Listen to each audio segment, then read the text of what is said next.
So I I've been looking for this poem that I read a long time ago, and I don't remember what book it is in. Um, it's a Bukowski book. Charles Bukowski is. I never went to school for writing. I never studied writing in grade school. I first started writing poetry probably in the sixth or seventh grade. The reason why I started was several reasons. One, I was very shy. I didn't. A lot of I got teased a little bit when I was a kid. People thinking that I was a vampire because I never came outside when it was sunny out, which is weird because I loved baseball. Baseball was my first love, and I loved to play. But I hated the sun, so I would wait until the evenings to come out and play. Much cooler outside in the summer. Um, but I was shy. I was very shy, and so I stayed away from. I wasn't. For the longest time, the teachers in my school thought I had speech issues because I didn't talk. I talked, but not much. Anyways, so I found poetry not by reading it, but just one day started writing it. Um, my sister passed away when I was 10. She was killed in a car accident, and our family didn't communicate our trauma. We kind of just buried it, ignored it. And so I found paper was a way to release my trauma. I also fell in love with the girl next door, but I was too shy to talk to her. But I wasn't so shy that I wouldn't put words on paper and slide it under her door, which is kind of weird now that I think about it. But maybe she thought I was cute. We never spoke about it. But anyways, so throughout the years, that's it was my therapy before I even knew what the word therapy meant. Uh, it's what kept me sane most of the time. Uh, so but as I meant, I never went to school for it. And in fact, when English teachers, tried to get us to read poetry in school, I shunned it because pretty poetry, that like I don't know, what I'm talking about, the school poetry that they teach you, all the um, love poetry. I always called it. It just didn't interest me. There was nothing there for me. As I got older, I found myself uh, lost a little bit.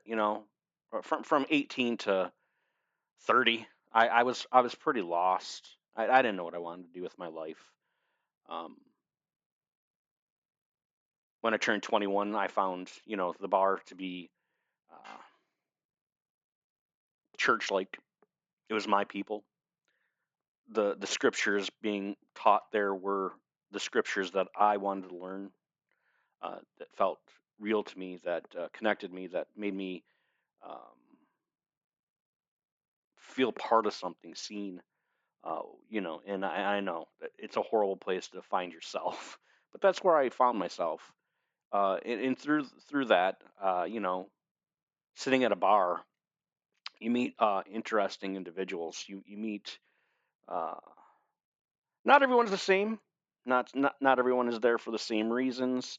Not everyone's there seeking or searching. Sometimes you're just there to get fucking drunk and um, lost outside of your brain. You just find the darkness and dance in there for a little bit. But you meet individuals that you might not have met at the grocery store or at a church function, and you have conversations, and conversations lead to epiphanies. And uh, one day I was sitting at the bar at the Lone Oak in Decatur, Illinois, which was my bar home, uh, and I was sitting there, and a gentleman sat down next to me. Never spoke to him before. Never seen him before. Never seen him after that. He was a one and done. But he sat down, and we discussed life. We watched the Cubs lose a baseball game, and he volunteered information that I didn't ask for, which is okay. I mean, that happens. We all volunteer information sometimes to other people that they're probably not really seeking out. But he was homeless. He was a homeless man. He had slept on the park bench the night before. He was disheveled. Uh, he had a few dollars for drinks. I asked him how he made his money, and he was forthright and honest. He broke into cars. He pleasured men with his mouth. Things of that nature. And it's different. You know, conversing in a way with, and this is 2005. So things were a little bit different. There was still some stigmas to sex workers and such. So, it was new to me. I wasn't expecting the conversation to roll that way. But he was a nice guy, and we just chatted, it was whatever. But before he left, he handed me a book, and the book was a Bukowski book. And I wish I remember which one it was, because I have all the books now. Throughout the years, I've purchased every book that he wrote. And I don't remember which book this gentleman gave me, but it was a Bukowski book, and I really wish I remembered what it was. But um, so he gave me that book, and I at that point I had kind of stopped writing. I wasn't writing. I was working. I worked full time. I worked at a hospital for 40, 45, 50 hours a week, and then I'd go to the bar after work and drink until it was time to go to sleep for a couple hours, and then to do it again. I did that for 10 years, 10 years of my life, 18 beers a night, 3 hours of sleep. I should be dead. I should, but for whatever reason, I'm not. But I started reading that Bukowski book at the bar. I'd leave it there at night. Uh, the owner would, put it away for me, and when I'd come in, I'd read 10 or 15 more pages every night, and I fell in love with writing again. Um, because I had never read anything like Bukowski's writing. I had read Kerouac's, books, um, but and they were good. The beatnik scene was, it's an interesting thing, and I enjoyed it, but it didn't really capture what I was feeling, what I was trying to say as I watched the mailman put bills in my mailbox that I can't pay. Uh, but yeah, but Bukowski's books were just different. It felt like he was actually writing what I would write. Um, I felt connected to it immediately. And over the years, I've like I said, I've got every one of his books. Um, I think I've probably read every poem he's ever written that's been published. Uh, and there's one poem that I read that really stuck with me for the longest time, and I can't find the fucking poem. I don't know what book it's in, and it drives me fucking crazy. Uh, that's the weird thing. Like, poetry is music. It's a song without the music, uh, the instruments. But I can remember songs, but I can't remember the words to poems. It's strange. I can't even remember the words to the poems that I've written. I've written probably 10,000 poems in my life, uh, and I've probably written the same poem over and over and over, not even knowing it. I mean, it's not one writer. I think maybe it was Hemingway said that you write the same poem over and over anyways. So maybe it's probably true. I don't know if it was Hemingway. Just trying to. I'm just trying to. I'm smart. But some author said that at one point. But yeah, I've been searching for this poem for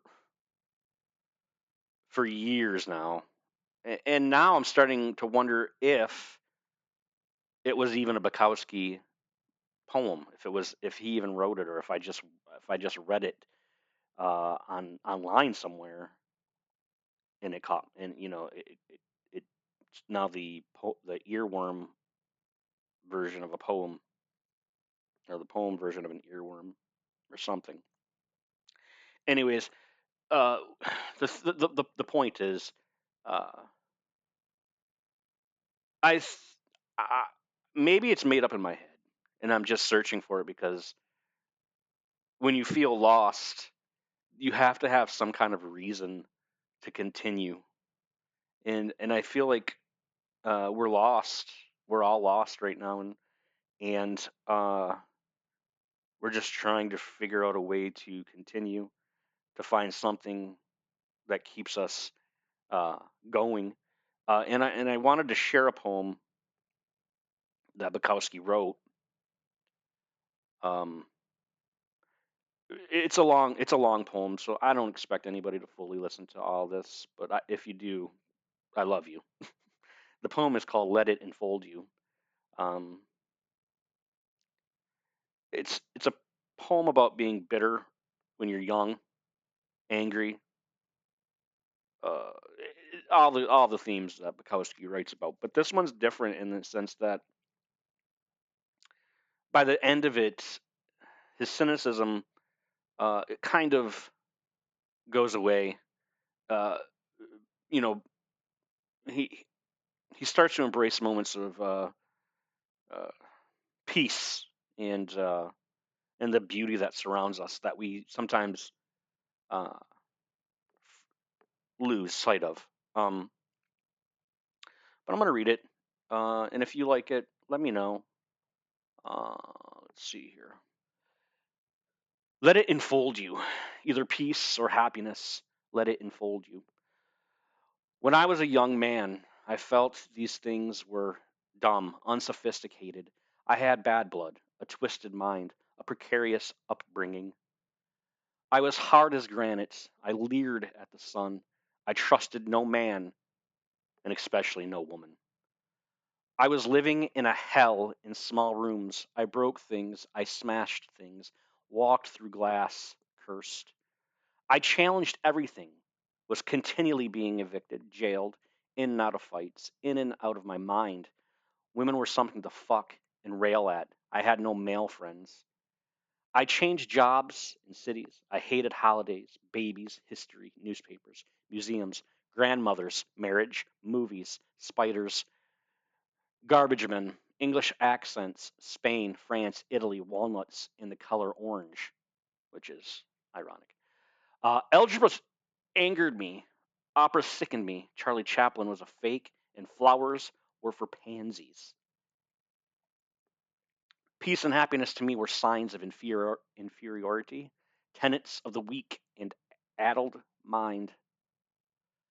But I went on with my alley fights, I can't say that word, years. YouTube will, you know, get mad at me. My passions through any number of women, it gradually began to occur to me that I wasn't different from the others. I was the same. They were all fulsome with hatred, glossed over with petty grievances. The men I fought in alleys had hearts of stone. Everybody was nudging, inching, cheating for some insignificant advantage. The lie was the weapon, and the plot was empty. Darkness was the dictator. Cautiously, I allowed myself to feel good at times. I found moments of peace in cheap rooms, just staring at the knobs of the dresser or listening to the rain in the dark. The less I needed, the better I felt. Maybe the other life had worn me down. I no longer found glamour in topping somebody in conversation or in mounting the body of some poor drunken female whose life had slipped away into sorrow. I could never accept life as it was. I could never gobble down all its poisons, but there were parts, tenuous magic parts, open for the asking. I reformulated. I don't know when, date, time, all that.